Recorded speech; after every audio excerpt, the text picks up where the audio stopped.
امام ترمذی، امام ابو داؤد روایت کرتے ہیں حضرت انس بن مالک رضی اللہ تعالیٰ عنہ سے روایت کرتے ہیں. کیا روایت ہے آپ دیکھیں صاحب. مہاجرین صحابہ کے دو گروہ ہیں نا، انصار مہاجرین. انصار مہاجرین. انصار کسے کہتے ہیں صاحب؟ مدینے کے صحابہ جن کا پیشہ عام طور پہ کیا تھا صاحب؟ کھیتی باڑی کرنا. تو مہاجر کسے کہتے ہیں؟ جو مکے میں اپنا سب کچھ چھوڑ کے ایمان کی حفاظت کے لیے رسول اللہ صلی اللہ علیہ وسلم کے حکم پہ مدینہ آ گئے، ان کو مہاجر کہتے ہیں. حضرت ابو بکر مہاجر ہیں، حضرت عمر مہاجر ہیں، حضرت عثمان مہاجر ہیں، حضرت علی مہاجر ہیں. سمجھ میں آیا؟ تو جو مدینے میں جنہوں نے ویلکم کیا مسلمانوں کا، انہیں انصار کہا جاتا ہے.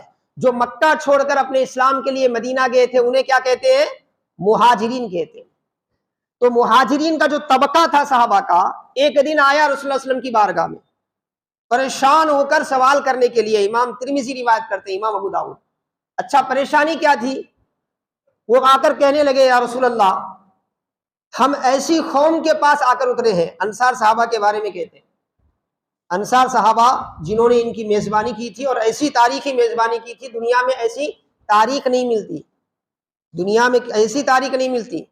دین کے نام پر، مذہب کے نام پر جو بھائی چارہ میرے مصطفیٰ نے قائم کیا تھا، اس کی مثال پوری تاریخ انسانیت میں کہیں نہیں ملتی.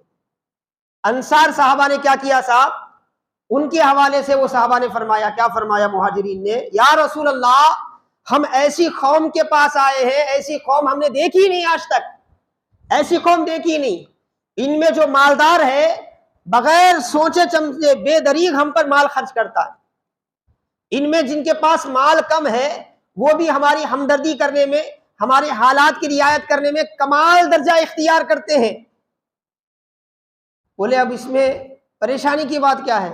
اتنے مہربان لوگ، اتنی شفقت کرنے والے لوگ، اپنے سے زیادہ اپنے مہمانوں کا خیال رکھنے والے لوگ، ان کے پاس آپ آئے ہیں، پریشانی کیا ہے؟ تو پریشانی سنو مہاجرین کی.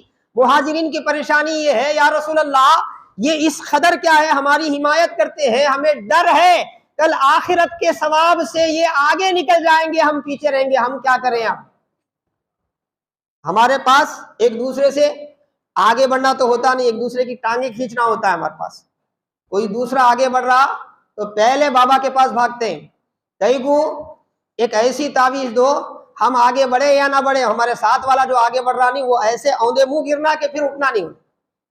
یہ آج کے مسلمانوں کا مزاج ہے نہیں.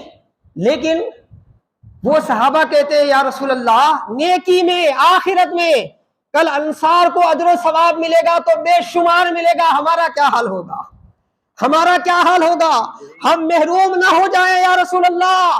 اس فکر کو لے کر ابو بکر گئے ہیں میرے آقا کی بارگاہ میں، عمر گئے ہیں میرے آقا کی بارگاہ میں، سارے مہاجرین میرے آقا کی بارگاہ میں. میرے آقا نے فرمایا پریشان ہونے کی ضرورت نہیں ہے، میرا رب بڑے فضل والا ہے. انصار صحابہ اس رب پر بھروسہ کر کے جو کر رہے ہیں انہیں جو اجر و ثواب ملے گا ملے گا.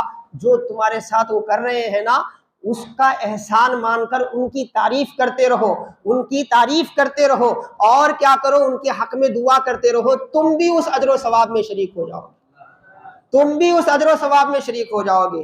پہلی بات تو ہمارے پاس یہ مزاج ہے ہی نہیں کہ دوسرے کے ساتھ احسان کیا جائے، یعنی اچھا سلوک کیا جائے. لیکن دوسری بات یہ ہے کبھی غلطی سے ہو گیا تو جس کے ساتھ احسان ہوتا نا اسے اتنا احسان یاد دلاتے کہ انہیں زندگی میں سوچتا کہ بھائی میں مر جانا تھا، اس سے احسان نہیں لینا تھا، میں مر جانا تھا مگر وہ مصیبت کے وقت اس کی مدد نہیں لینا تھا. میں آج ایسا مزاج ہے. اور کرا کوئی تو آج کیا کرتے مسلمان؟ بہت بڑا کام کرے کیا؟ کون کرو بولے تھے تم؟ آپ جب پریشانی رہتی فائدہ لے لیتے، جب آرام ہو گئے تو اس کی ساتھ دینے کی وجہ کیا ہے؟ کئی کو کرے تھے، کون کرو بولے تھے. لیکن صحابہ کرام اپنی آخرت کے بارے میں سوچ رہے اور مصطفیٰ جان رحمت طریقہ بتا رہے کہ انصار جو کر رہے اللہ اس کے رسول کے لیے کر رہے، آخرت کے لیے کر رہے، اجر و ثواب کے لیے کر رہے، تو ان کو تو ملے گا. تمہارا ایک کام ہے اپنے بھائیوں کے اس طریقے کو تم اچھی نگاہ سے دیکھو، شکر گزاری کرو ان کے اس احسان کو مانو اور ان کی تعریف بھی کرو، اور ساتھ ہی ساتھ اللہ سے دعا بھی کرو کہ مولا میرے انصاری صحابی نے، میرے انصاری بھائی نے میرے ساتھ ایسا کیا ہے، اسے اجر و ثواب عطا فرما. تو انہیں بھی اجر و ثواب ملے گا، دعا کرنے کی وجہ سے تمہیں بھی اجر و ثواب ملے گا.